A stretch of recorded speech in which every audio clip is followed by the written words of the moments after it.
Hello, precious fellow citizen of the earth. Today, I'm kicking off a Should You Go series where we go off the beaten track in Japan, mining for some hidden travel gems. We're going to hear, eat, touch, smell Kobe to our heart's content, and see it lit up in memory of a harrowing past. At the end of it all, we're going to be brutally honest to help you decide if you should go to Kobe. This is Kobe, more than beef.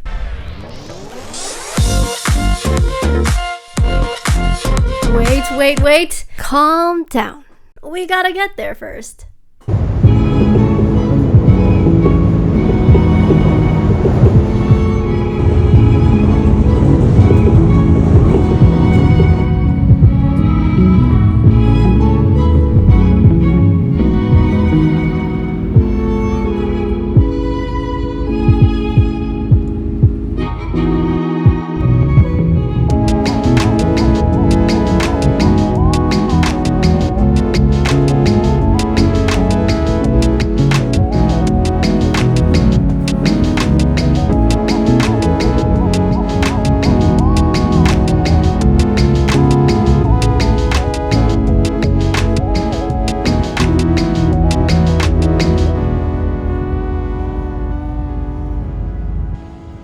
So we are finally here in Kobe. I chose to stay at Motomachi inside a shotengai, or shopping street, and it's honestly really neat.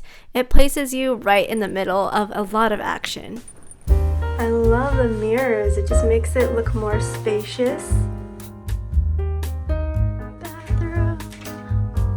Ooh. This hotel had a separate lounge open all night, and I love the space and I love the amenities. Best of all, this was $40 a night. One of these days, I'm going to make a video on short-term accommodations perfect for remote work. So stay tuned and please subscribe to Vibe. More with me in Japan. Chinatown is just a stone's throw away from my hotel in Motomachi.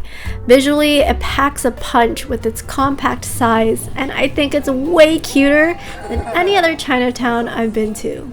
Eat that, San Francisco, LA, Victoria, Yokohama, and Nagasaki. There's not much to do in Chinatown but eat, but I will always do so gladly. I bought a bunch of stuff to squirrel away and enjoy in the comfort of my hotel room.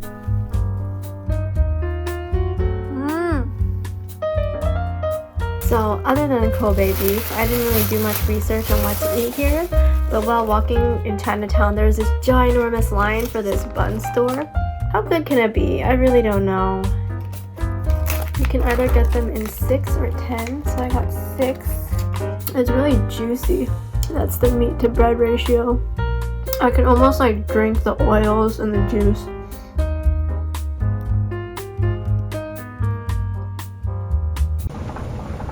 So, I'm flower obsessed. That's my name. I heard Kobe has a really nice garden at the top of the mountain, so let's go see it.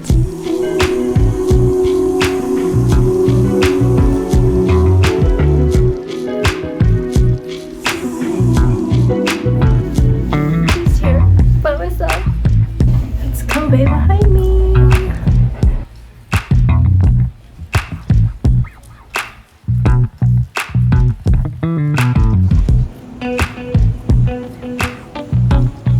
Called the Four Seasons Garden, but there's nothing much growing right now, which makes me think this is a lie. Actually, maybe that's the whole point. This garden sure does represent winter. I'm starting to think this is the wrong season to go.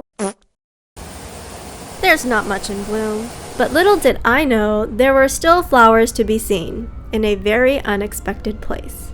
Inside the herb farms is the Herb Dining. It's a restaurant that provides a farm-to-table dining experience featuring herbs and flowers from the garden. The waiter said that everything on the stand is edible, so I tried to eat everything.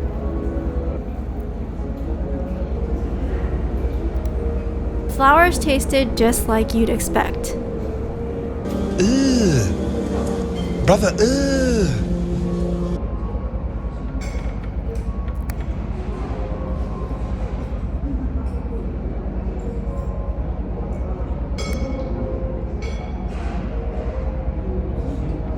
I can't believe I'm saying this because I normally only care about the taste of the food, but the ambiance made it so worth it.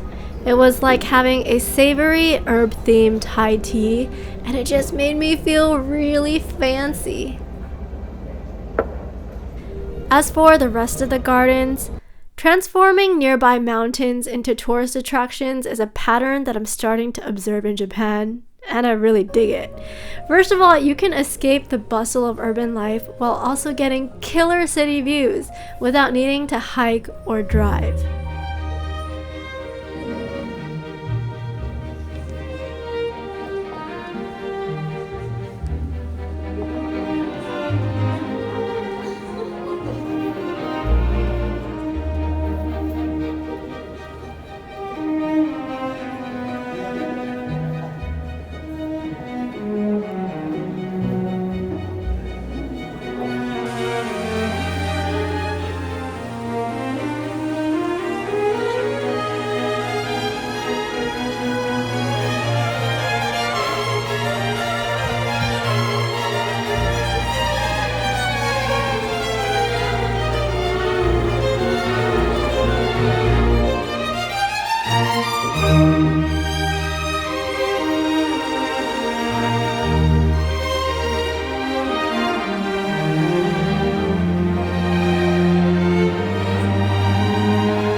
City. So much city.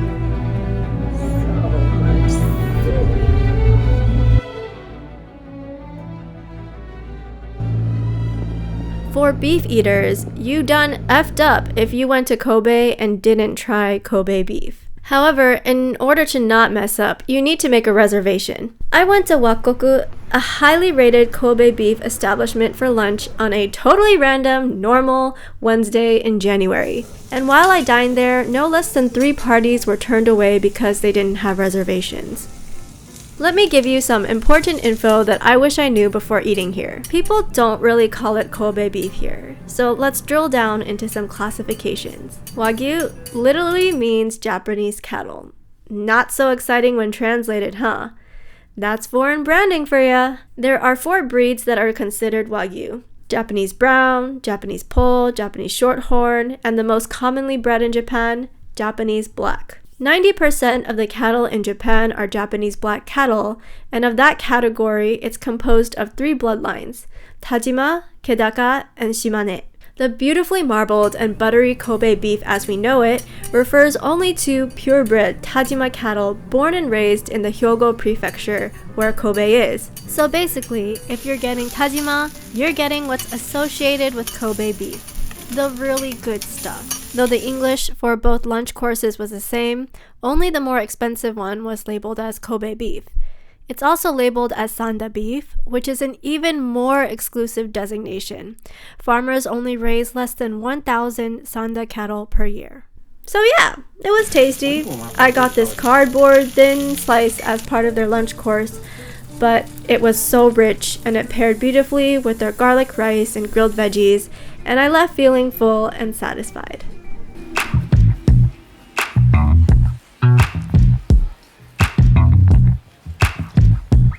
And now, for the real reason why I came to Kobe. The Kobe Luminarie is an annual light festival that memorializes the great Hanshin earthquake of 1995.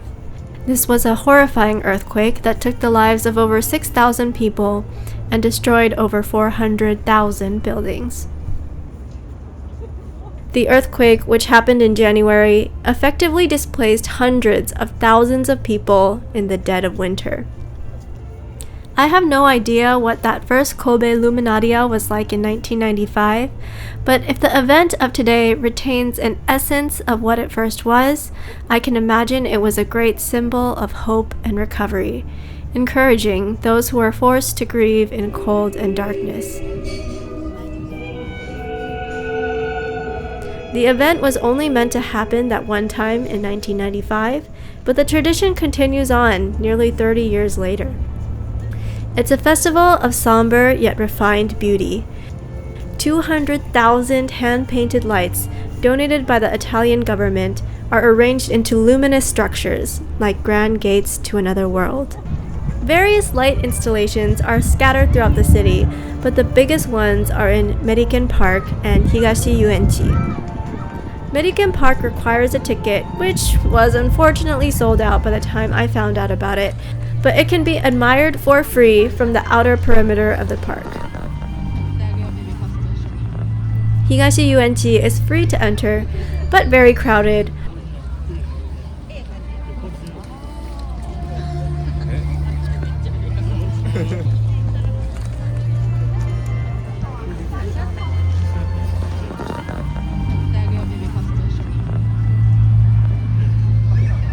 So we go back to the original question.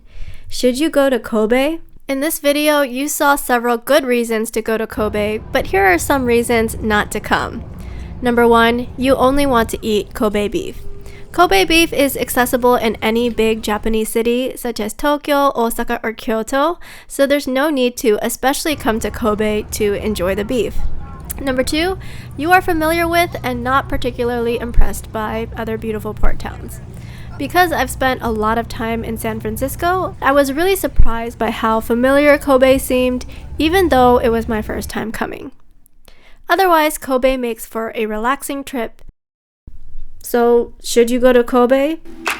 That's for you to decide.